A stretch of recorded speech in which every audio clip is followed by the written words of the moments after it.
people say that money is just paper, that it doesn't control you unless you let it. But that's a lie. Money controls everything: trust, power, relationships, dreams, survival.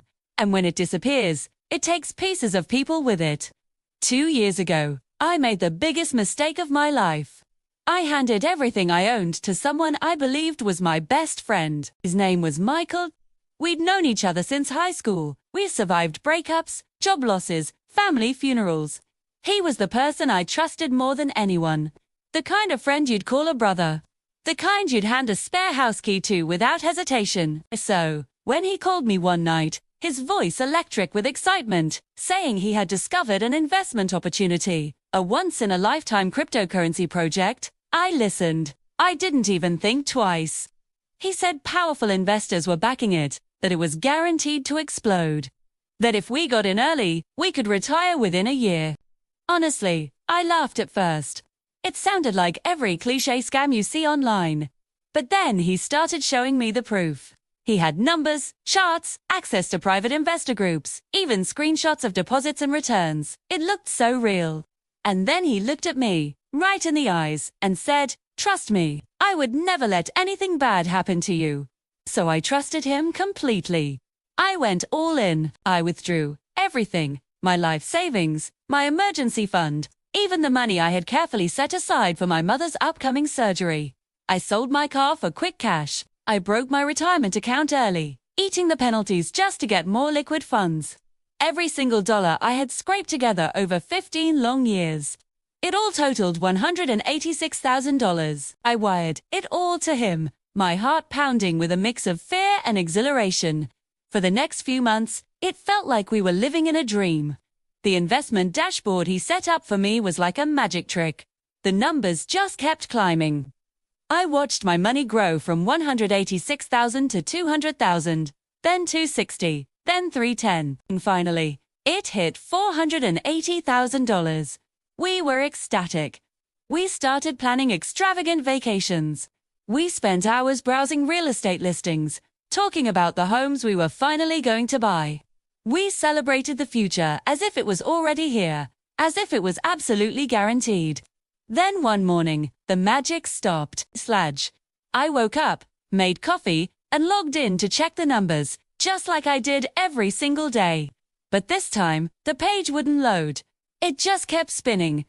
Then, a new message appeared on the screen. Stark and cold. Account not found. A jolt of panic shot through me. I grabbed my phone and called Michael. No answer. Straight to voicemail.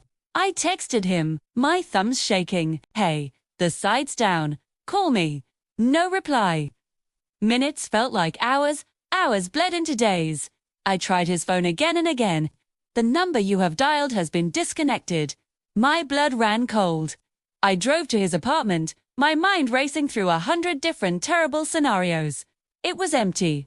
Completely cleaned out, as if he had never even lived there. A neighbor told me he'd moved out the week before.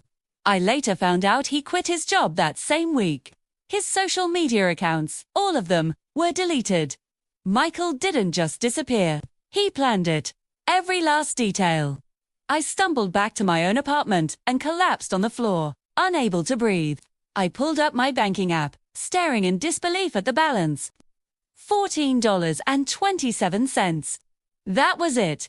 Everything I had worked for 15 years gone. Everything I had trusted stolen. But the worst part wasn't losing the money. The financial ruin was devastating. But the real pain, the wound that cut the deepest, was the betrayal. The realization that the person I trusted most in the world, the person I would have died for, was the one who systematically and deliberately destroyed me.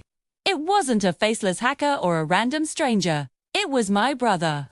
The months that followed were a blur of shame and desperation. I had to work double shifts at a restaurant just to keep the lights on. I borrowed money from other friends, too ashamed to explain the full story of what had happened. I couldn't afford my rent, and soon enough, I lost my apartment. I drifted away from people I cared about, isolating myself because I couldn't bear the pity or the judgment in their eyes. I felt like I had lost myself completely, buried under the weight of my own foolishness and his deception.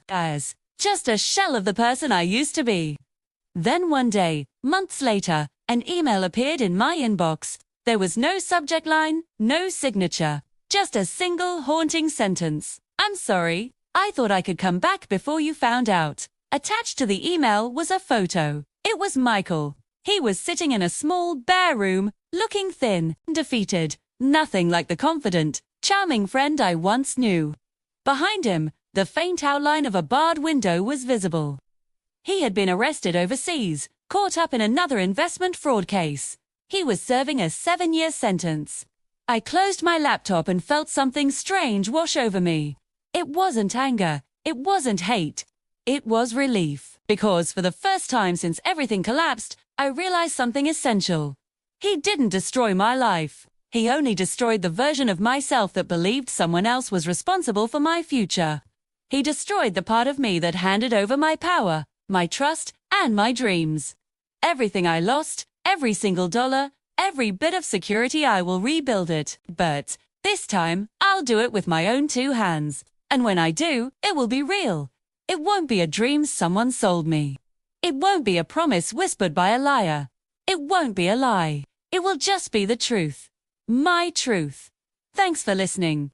If you have a story about resilience, I'd love to hear it in the comments. Don't forget to like and subscribe for more stories.